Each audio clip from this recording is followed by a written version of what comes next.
started with the sunroof leaking. I took it back for that. Then the sump, it was leaking oil, a lot of oil, so I took it back for that. Then I was going to work one day and the water pump went on it. Then it was the cam belt, that went. Then the rings went on it. And then eventually I had a new engine in it. But in between that, no, they weren't doing the job properly, so it had to keep being took backwards and forwards all the time. And in between time, he was using those gallon drums. Yeah, I was using a full... of oil. A week. And it was just blowing out blue smoke at the back. Twice you got stopped for it, didn't you? Yeah, it was making awful noises.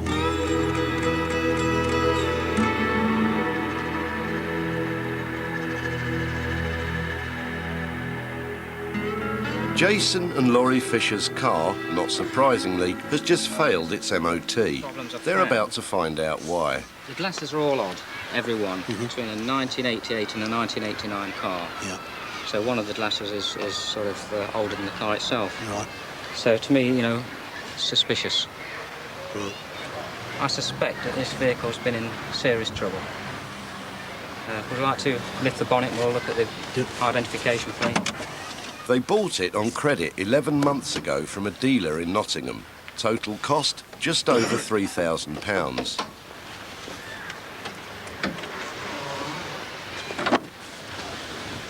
Identification plate. The rivets look, to me, out of line. You see that? Yeah, I can, yeah. This inner wing, this is all concertinaed here, which has put this suspension strut, the turret there, out of line. Right. So obviously the geometry of the car is wrong. Right. So if we move along to here, if I can take this back seat out, we'll look at the turret there, the tunnel. Engineer Martin Jackson thinks that this Sierra might actually be two Sierras. It's called a cut and shut in the trade. Right across the centre tunnel, the car's been cut here, and this part of the car has been married up with that part of another car. This may be the original car, but this isn't. And this is actually legal, isn't it? I mean, it's not an illegal process. It's not illegal. It's not very desirable. But it does interfere with the geometry of the vehicle. And as I see this car, it's got several scrub tyres on it.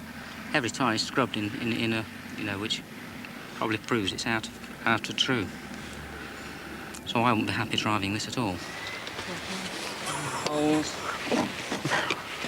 Don't do no more.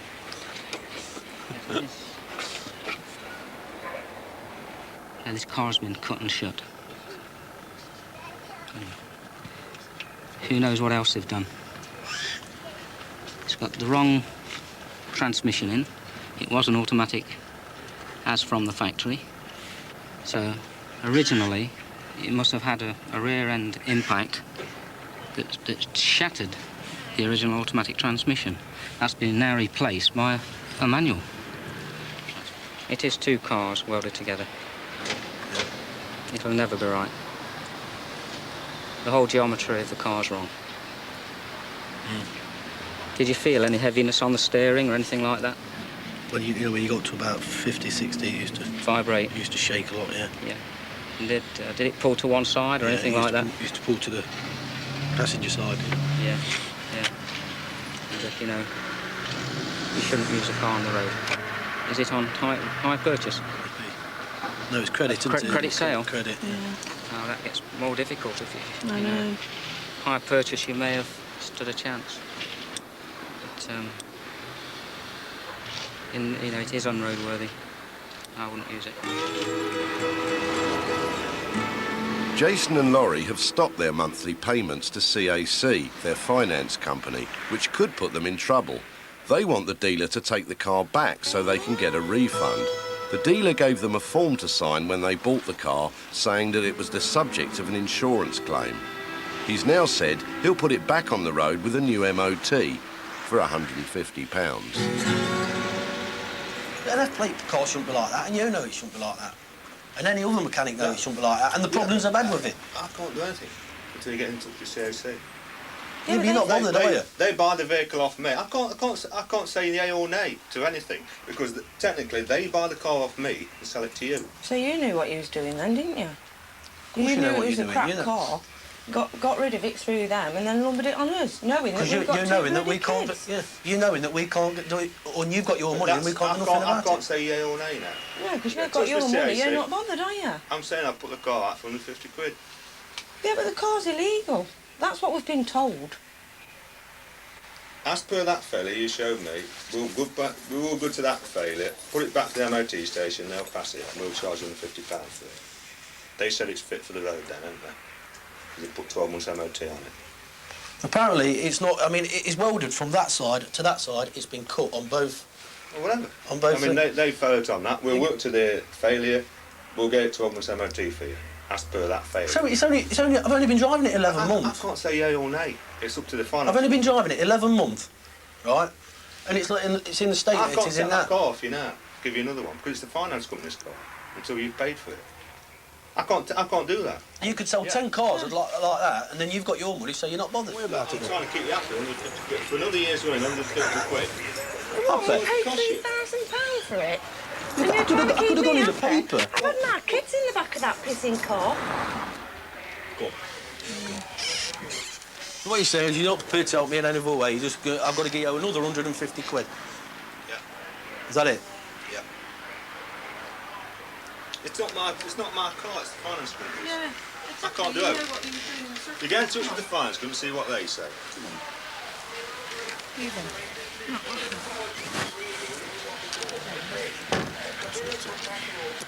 Jason and Laurie aren't keen to hand over any more money to the dealer.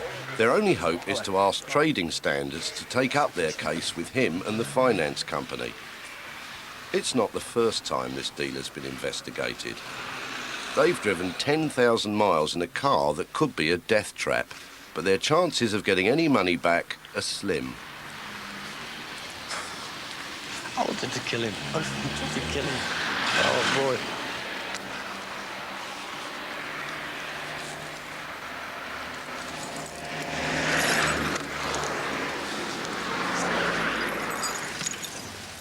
Well, it's £1,700 that we've paid for the car, isn't it? Yeah. Plus £600 for the insurance.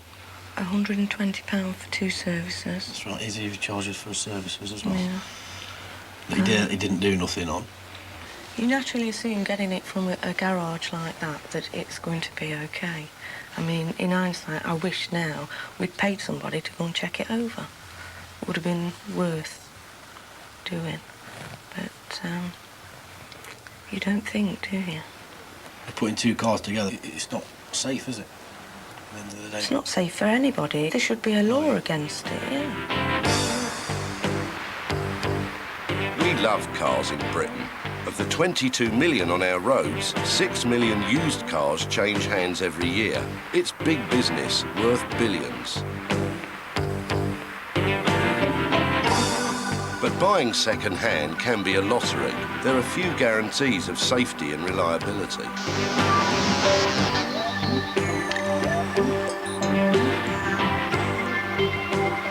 What seemed to be a bargain can soon turn into a nightmare and a resolution never to make the same mistake again.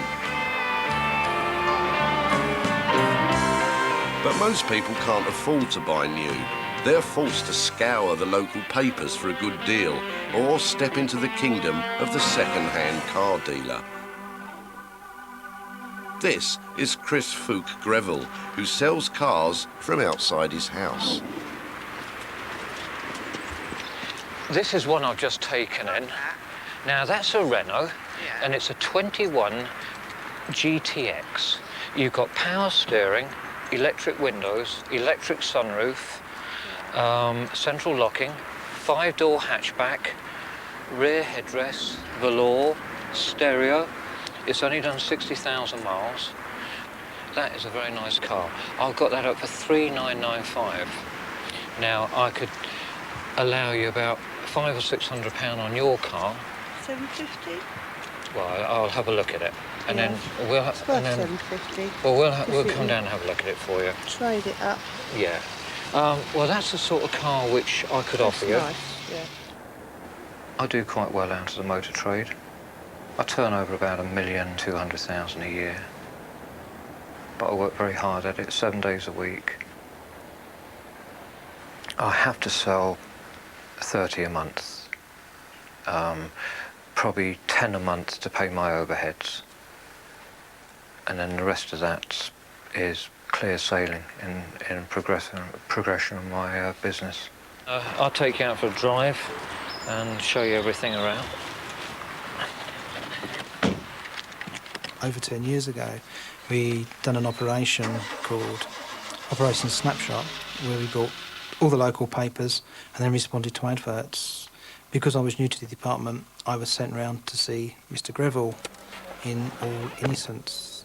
I was new to the game and he got very physical with me then.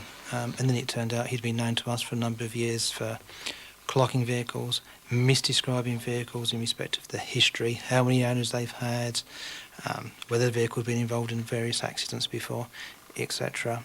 So his track record is very long. We're looking at a number of years, well over 10, 15 years.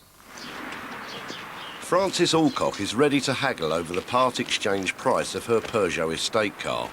She hasn't driven the Renault yet. 2 years. When was the MOT on that? 3 years. Fairly recently. So it's quite a long MOT on that. Sure, yeah, there's a bit on it, yeah. Chris's eagle eyes are swiftly drawn to the fading paintwork. What happened was that I'd had it, 6 months or something, and the paintwork started to fade dramatically. Yeah, there's nothing you can do with that except give it a total strip it off and start again. I can't allow you 750 on that. No? No, it's too far gone. There's at least £600 worth of paintwork needed on the car, and we just couldn't do anything with it. The most I'm going to allow you on it against that is round about 5.5. So you're near it, but you're not near enough. We can't come on to the 750 range. The car would only make 450 under the hammer, £500 under the hammer. And what I really got to do is paint the whole car. It wants the bonnet done. No, it wants the whole car painting. It's not just a £100 or £200 job. It's a not major that. job. It's just that a Peugeot 505 are pricey cars, and they take them in any condition under the hammer. No, you won't be They able to. do, honestly. Yeah, but they we do. can sell it in this condition. So I'd look at £550, £600. So what does that make that? That makes that. Well, that's up for 3,995. I'd 3,400, and the car. So I'll be allowing you £600 on this. No tax on that? No, but what we do, we give you a warranty, and you're getting a car which is priced quite competitively at the moment. We're about £600 below anyone else. I wouldn't expect to sell Fred, it. about the value of the other one? Nice car. It is, isn't it? It's a nice car. It's a car which is genuine. It would last you several years, not all. Several years for what you want to do. Okay then, 633. So that nothing go on police Makes that 3,400. 3,400 then. 3,400. We estimate that he's selling 10 vehicles a week, and if we look at a rough figure of 3,000 for each vehicle, that's could be as much as £30,000. Now, out of that, if he was just to wind the mileage back by just a couple of thousand on each of those vehicles, hide the few odd dents here and there, the small bit of accident damage, and falsify the history, he can easily double that money. Yeah. So a cash deposit now, and I'll give you an invoice for that, and then that's deal done. Yeah. It's your car, and then I can't sell it, Yeah. and then you know you've got rid of that. Next week, yeah. Sort it next week. Okay. All right. That's Done. fine. Cheers, thank you, Chris. All right. Yeah, thank you. Okay, buddy. Let's go in and do some paintwork, paintwork. Right. Yeah, okay.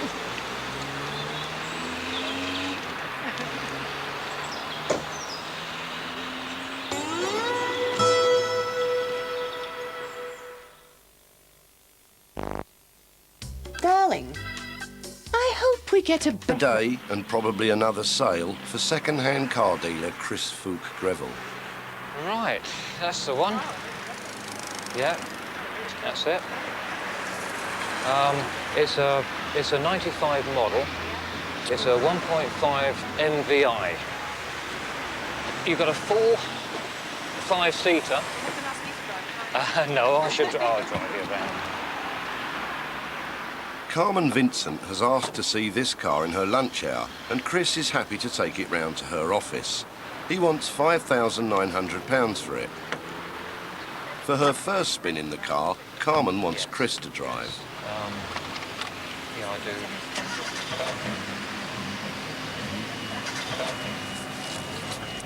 You've got power steering on this one. That's what I really need. Which is I found essential my other one very now. heavy. Oh, it is. It's terribly heavy for parking and not being terribly strong. I definitely, that's the one thing I thought, I've got to have power steering. These are actually very good news. They're called rocking horse cars in the trade. They come on the market, they're sold very quickly, mainly through the main agents, and it's very rare for a second-hand car dealer like myself to get one. We usually have to spend a lot of money on purchasing them. What does it do to the... MPG-wise, she's a 15-17cc. I think you'll probably be on about around town 33, 34. But the same as the Rover, really, isn't it? And then a little bit better if you're going down the motorways. 24,000 miles seems to be correct on the car. One lady owner. Carmen is hoping to be the second lady owner. She's happy to go ahead, even though Chris is selling this 2-year-old car without a history. Cars aren't always what they appear to be. It can take an expert eye or a bit of luck to see beyond the shiny paint and the smooth patter. Yeah. Price. Yeah. Bob Montague runs his own DIY shop. In April 1995, he bought a car from Chris Fulke-Greville when he was running the car warehouse. I saw an advert in one of the local papers for the car warehouse. So I wandered over and had a little look at all of the cars he'd got there. Amongst them was a Carlton Estate, which seemed to be quite a nice car, quite reasonably priced. Didn't have any stickers on it relating to mileage, so I assumed the mileage that was on the clock was genuine. It was 62,000 miles on the clock. The radio didn't work. And in the local pub that evening, they said, all you have to do is to ring the previous owner and they will tell you the code of the radio, which you'll be able to punch into the radio and the radio will work. So I rang them and they said, sorry, we can't help you with the code of the radio. But they went on to say, glad that somebody's bought their old car, it did very well for them. That immediately started to ring alarm bells. What do you mean that did well for them? And it seemed that they sold it with 138,000 miles on the clock. They then sent me a copy of the MOT test certificate, which I showed to Mr. Greville, and he didn't believe it. And he said, no, there must be something wrong here. I will check it through for you. I rang him on many occasions, and he fobbed me off with various stories about not having the right information yet, and so on. Ultimately, he told me to go forth and multiply, was the expression he used. So I took him to court at Brentford County Court, and I got judgment for £1,000.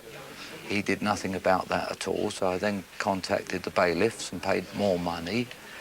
The bailiffs went round to his place of work, which was then at his home, and they said that they had nothing there they could take because nothing there actually belonged to him. So I eventually reported it to the Trading Standards Office, and they took the case on. They fined him, as I understand, £2,000 plus costs, which is a silly amount of money because he probably made more than that on the sale of the car to me. So in effect, he got away scot-free. Clocking is the easiest way to up a car's value. Working on an average of £30 for every 1,000 miles a car's travelled. Figures from last year indicate that there was £100 million made just by winding speedos back. So if you want to calculate that as a true cost, it's quite horrific. So winding the mileometer back 50,000 miles adds £1,500 to the value of a car instantly.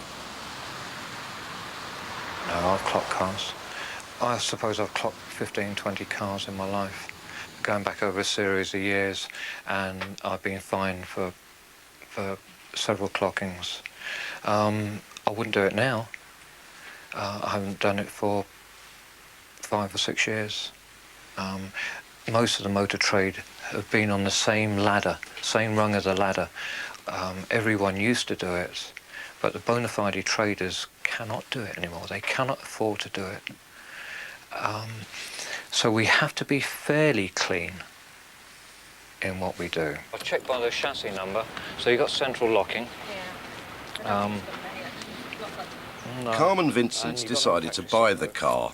As part of the deal, she'll trade in her Rover, which comes with confirmed mileage and a full service history, unlike the Hyundai. It's the SI. Just recently had it serviced and just passed its MOT. Your top retail would be $29.95. Well, I'd like to say yes, but does this depend on the part exchange? You want me to find out whether it's 90 or 91? No, that price is fixed. Okay. So the price I've given you is fixed. If you took it to any main dealer, they'd probably allow you 400 under that. Right. And you're quite free to go anywhere where you want and see if you can get more, but you'll find that you won't. No, I'd be happy with that. If you have 2.6 for that, I'd have the other one. Yeah. All right. Okay. And then, all right. Very happy with that. Yeah. Okay. Right. So we go back and I'll Yes, give you we the will. deposit. Yeah. Okay. Is that your keys? I locked it all. I think you'll love it.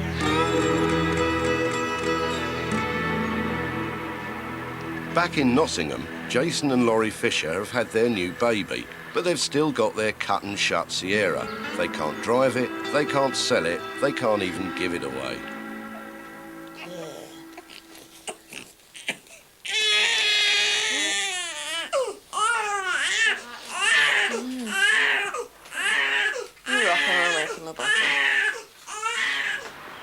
After weeks of wrangling, Nottingham trading standards have made headway with the dealer and the finance company. But Laurie still has to get the evasive dealer to come and collect the car, the final obstacle to getting a full refund. Hello, love. Can I speak to Terry, please? Oh, right. Who am I speaking to? Oh, Mark. Do you know if he's coming to pick the car up today? It's Mrs. Fisher, the Red Sierra.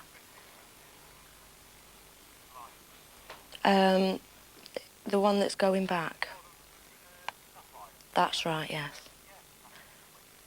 Oh, has he? All right. That's it, yeah. How long is he going to be? Lovely. OK, then. Thank you. Bye-bye. He's not in. It'll be about 3/4 of an hour.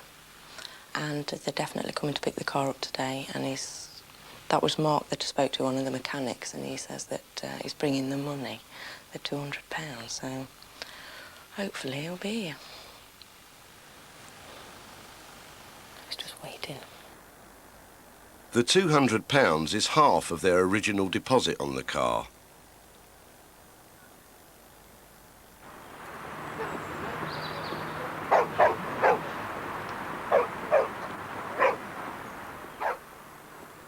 Three hours later, two mechanics turn up to take the Sierra away. They work for the dealer, but they weren't involved in the original sale of the car.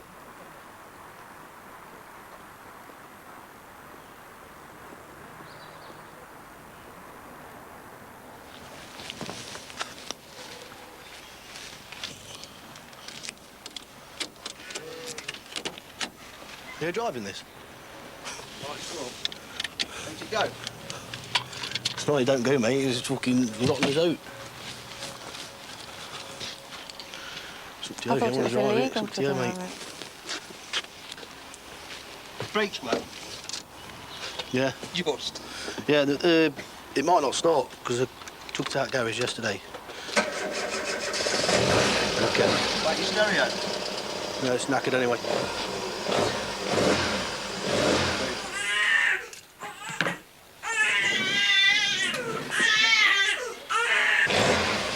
He shouldn't have gone to this far. He should have.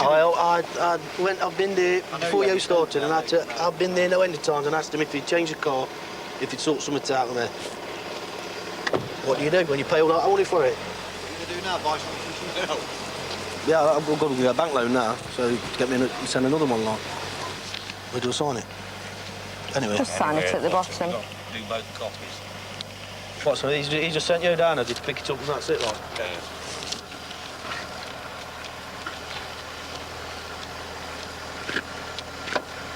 Gets us out, doesn't it?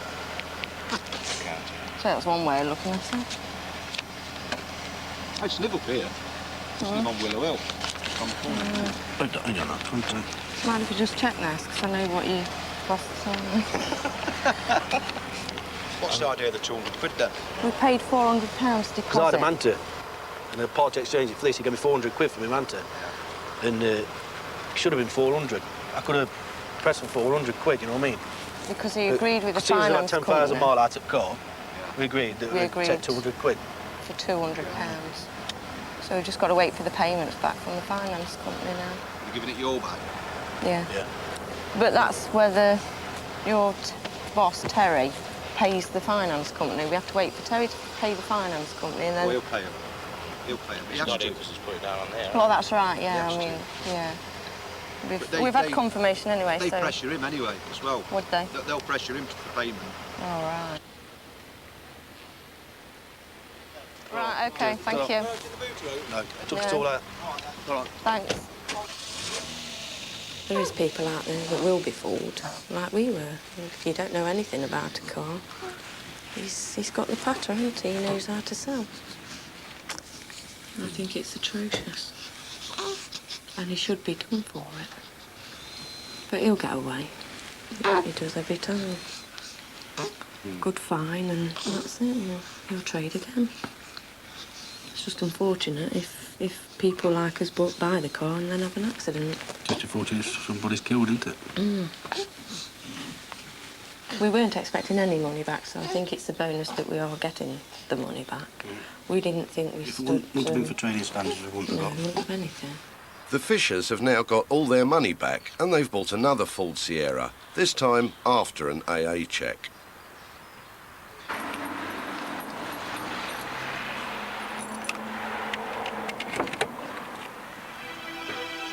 Chris Fulke-Greville's got big plans for the future, a scheme that he hopes will make him his first million from selling used cars. There'll be desks and computers. There'll be a video machine up in the corner showing British saloon car racing all day long. I should be able to get, with the new boarding, about 2,000 to 3,000 cars on display in the actual agency itself. Chris's plan is that people will pay him £25 a week to advertise their cars. Hello, Car Direct. He'll keep his own cars round the back.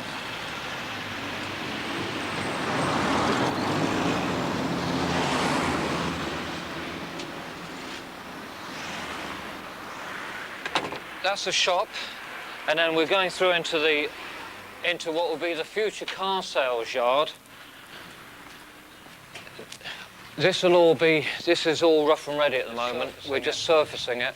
This will all be prepared with a forecourt on it for 30 cars. So you're becoming like a dealer, really, as opposed to a trader? No, I'm a retail trader anyway. The only thing I'm doing is offering to the general public cars at massively discounted prices. And they'll only be able to get them here.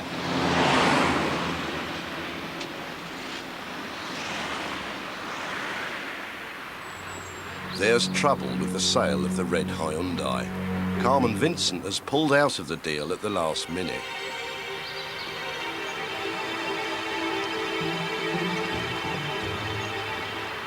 If you buy through a dealer, you do expect a certain standard, I think. You expect a warranty, you expect to buy a car that has been checked The HB's been cleared. I don't know, but going through a dealer, I think probably, I always thought, was the safest way. Carmen's done a vehicle check on the phone and found that the car's on an insurance condition alert. It's been in an accident. According to this condition alert, it was written off. They didn't even look at it, the insurance company. They just said, right, we pay the money out. So in between that, somebody has done something with that car, and I could have been driving around with my kids. Oh, I was very disappointed. I loved the car, really wanted the car. The price was right, the colour was right, it looked good, the mileage was right. He told me all the right things. And yes, I would have bought that car, as I said before, apart from the fact that there was a problem with it later on. Yes, yes. The car was hit by a truck and written off by the insurance company in May 1996. It's just reappeared after being rebuilt.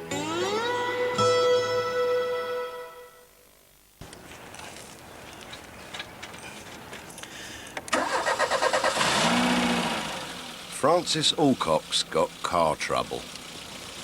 None of them work, do they? Window won't open. Has it been like that since you've had it? Yes, yeah. Day one. The first week I had boiling problems, knocking from underneath, a loose exhaust, and I phoned the salesman up and I told him that I wasn't happy, and he said to bring it over and he would check it out. So at the prearranged time I arrived and he wasn't there. So I thought, well, I'll take it into Renault, and they found some quite serious faults. The ball joint was worn, the roll bar bushes were worn to excess, the header tank was split, causing the overheating, the tyres were worn, headlight was chipped. I've got a vehicle that's certainly not roadworthy. Francis bought the car from Chris Fulke-Greville with a brand new MOT, but only weeks later it's failed another one. The engine's overheating, and she knows how it feels. I've come to return the Renault to you, Chris, as being not to my satisfaction. And there's a list of faults there that I wish you to rectify, and on doing so I will accept the vehicle back. Yeah, well, have you, that's arranged to go, and it's been arranged with you for about 2 weeks now, and you failed to turn up on various occasions to P&S Autos.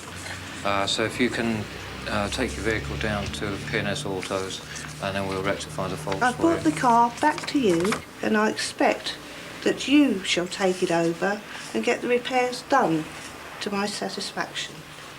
OK, if you'd like to park it round the back and then pop the keys back into me, and then I'll take it over for you. I also expect my car in the interim period. Sorry? That I gave you.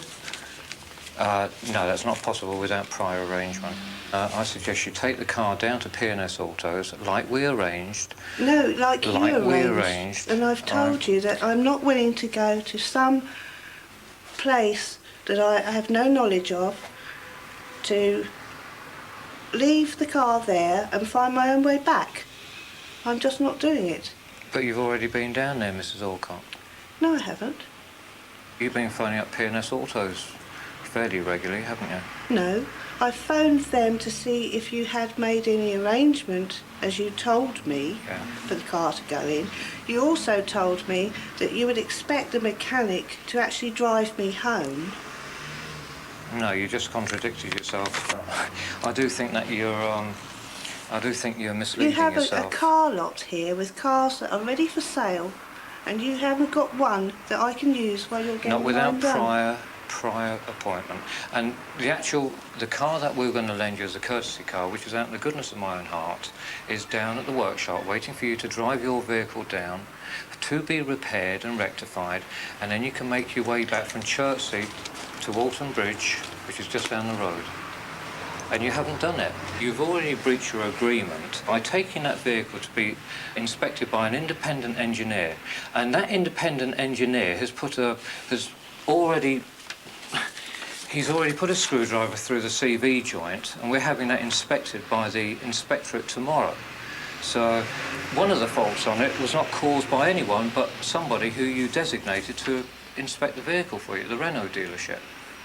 Now, there's a you're very complaint crafty, aren't no, you? we're not. And you're very abiding underhand by the rules. and shifty, Now, in what my we're opinion. doing- And I regret very much coming here That's fine. and buying the car from you. Okay, well, we can And I will see see that. to it that everyone knows about it now, Chris. Yeah, fine.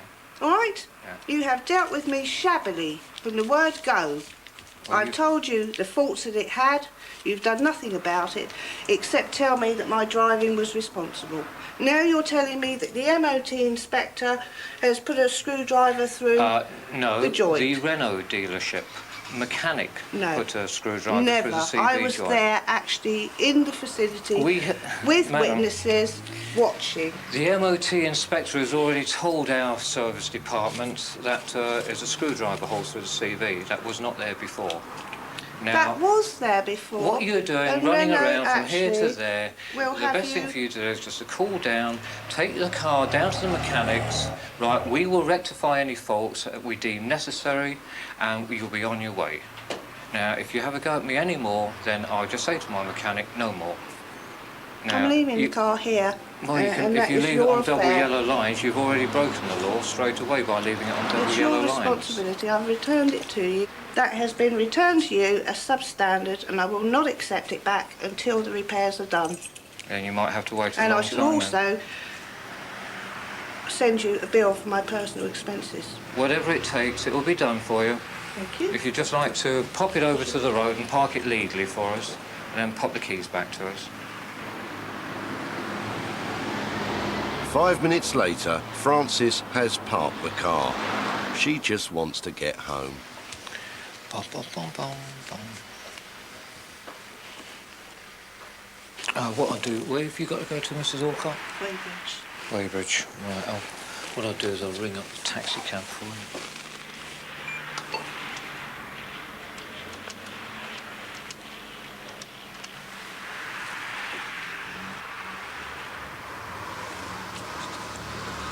Phoenix, yeah, it's Chris across the road. Can you send a taxi over and collect Mrs. Alcott to take her back to Weybridge? Yeah, she'll pop over there now. OK, bye. Look at Mrs. Alcott, if you'd like to shoot over there, and then I'll give you... I appreciate your help in this matter. Yeah. It costs Shall I about pay that out of my deposit money? Yeah, if you'd like to shoot over to Phoenix Taxis, You and seem to they're have waiting for forgotten you. that you didn't pay me back my deposit money. Which is how much? £40. £40 for what? Deposit. On what? On the Renault. Sorry, Mrs. Alcott, but you've got me at a complete and utter disadvantage here. You're going to have to bring along your original invoice so I can have a look, because as far as I was concerned, I think you paid up. Oh, it says a cash deposit £40 for the car Renault 21 GTX. Yes. Can I have that refunded? How much did you give me? 40. No, how much did you give me on the bank drafts? 3,400. No, until we actually have confirmation. Have we got confirmation of, I just wondered if I've got it with me. because I haven't got it in I front should of me. have.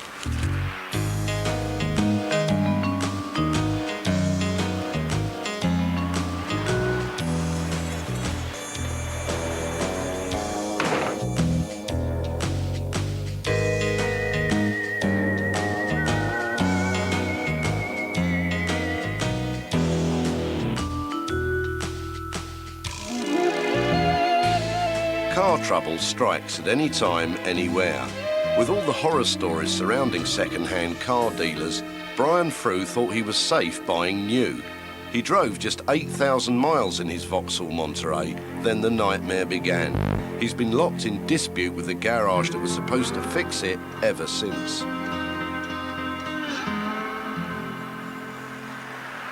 Hi. Got a quick word with David Dixon or Sandy Denham. He was supposed to phone me last week and he'll come back to me. It's Brian Frew. When I bought the car, it drove OK for about 12 weeks.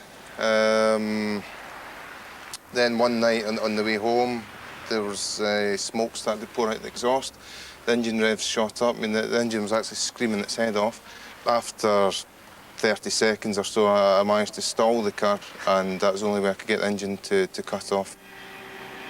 Brian Frew took the car to his local dealer, SVL in Falkirk, to be repaired under Vauxhall's warranty.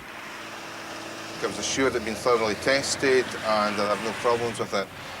I drove the car from SVL along to my warehouse here, which is, what, 100 yards, and checked the oil and water, and there was no water in the cooling reservoir.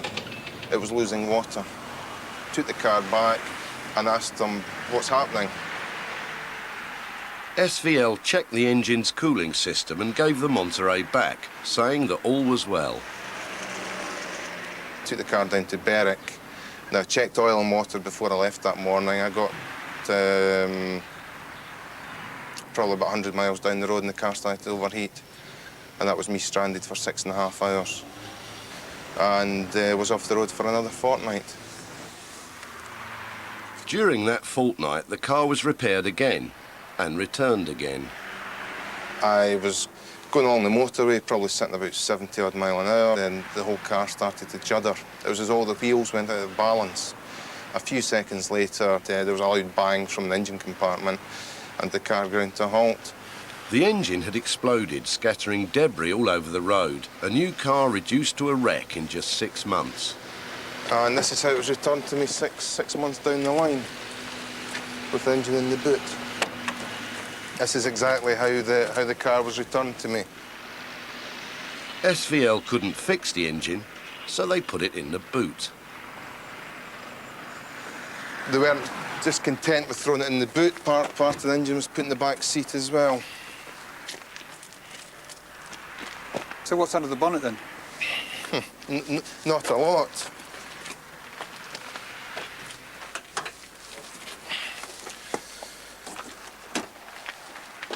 As you can see, there's not much there.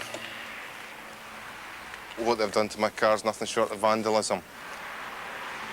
I didn't know at the time when the car broke down, I didn't know the ins and outs of what happened to it. I mean, I'm not mechanically minded.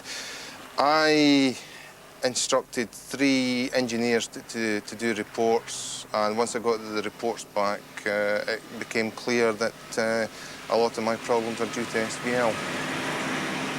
It's a chap with a bald head and beard, eh? That's him. Right, OK, cheers. Right. Neither SVL nor Vauxhall would do any more work on the car under warranty. Brian spent £2,500 fighting the case, and Vauxhall have finally made him an offer, but there are strings attached. They're offering me a second-hand car in replacement to a new one, and they're expecting me to pay £2,000, and also they're refusing to cover my legal bills as well. All they have said to me is there is an offer on the table which will have terms and conditions and which will be to the supply of a vehicle. A second-hand vehicle, though? To the supply of a vehicle which I believe to be a higher model than the one you had. He told me it was a diamond. It was a diamond, yeah. Right, OK, I can accept that. That's all I know, but they still want me to take a second-hand vehicle in exchange for a new one. OK, it's a much higher spec, I agree to that. Why the hell should I fork out another £2,000, though? I'm £2,500 down in legal expenses. Which I would say, and I would caution you, you have a right to progress your case as you so choose to do. I know that, and but you have incurred that cost. But surely, as a part of good, you know, a bit of willingness from your garage, in the light of these reports, you've got to take a serious look at it and come across with something, surely to hell. I've been without a car now for the last 10 weeks. I mean, you know, fair's fair, but I mean, I'm the silly bugger that's had the run around.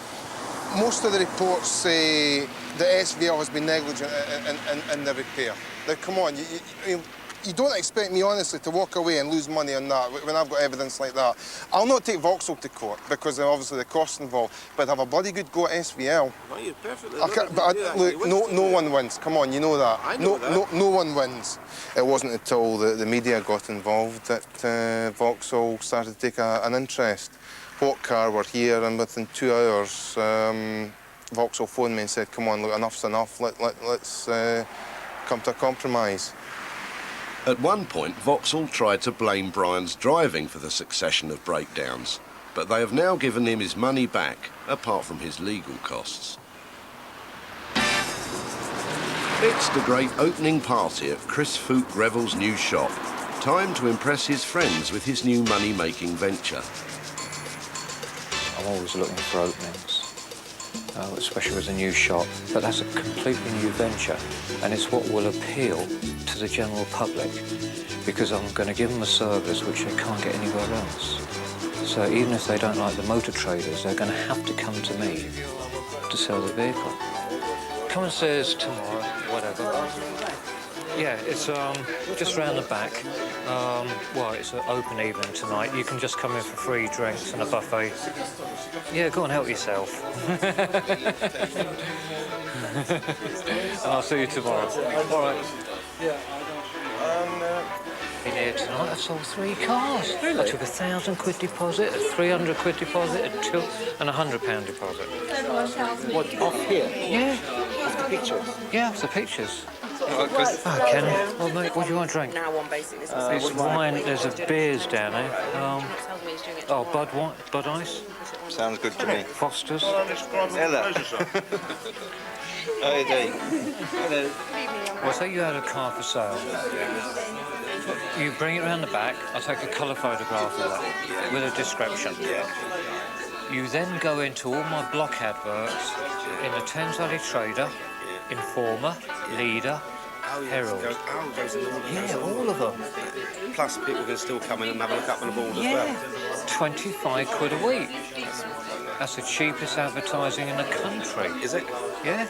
It is. It's the genuinely, I'm telling you dead on. Car director's taken off on a big one, isn't it? It could take off really well, because I've had people walk through the door today saying, why don't I go national? I said, I am, but it's going to take me 5 years.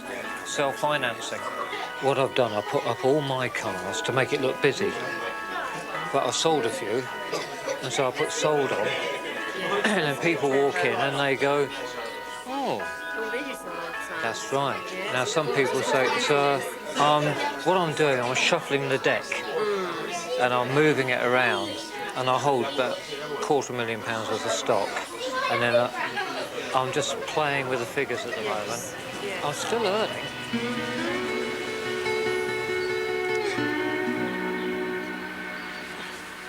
After a week, Frances Alcock's got her car back. Right, there seems to be overheating. Still? Yeah, certainly getting very, very hot. I don't think the fan's cutting in. Oh, you see it bubbling. I thought the garage actually has got it sorted out. They put a new header tank on, but why the fan's not working, I don't know.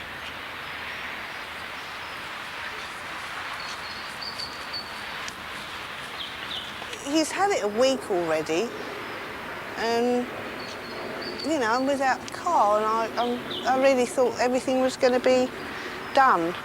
I still haven't got a warranty with this, and I still haven't had my deposit back, and I'm still in trouble. If I let it cool down, perhaps I'll be able to go a few more miles.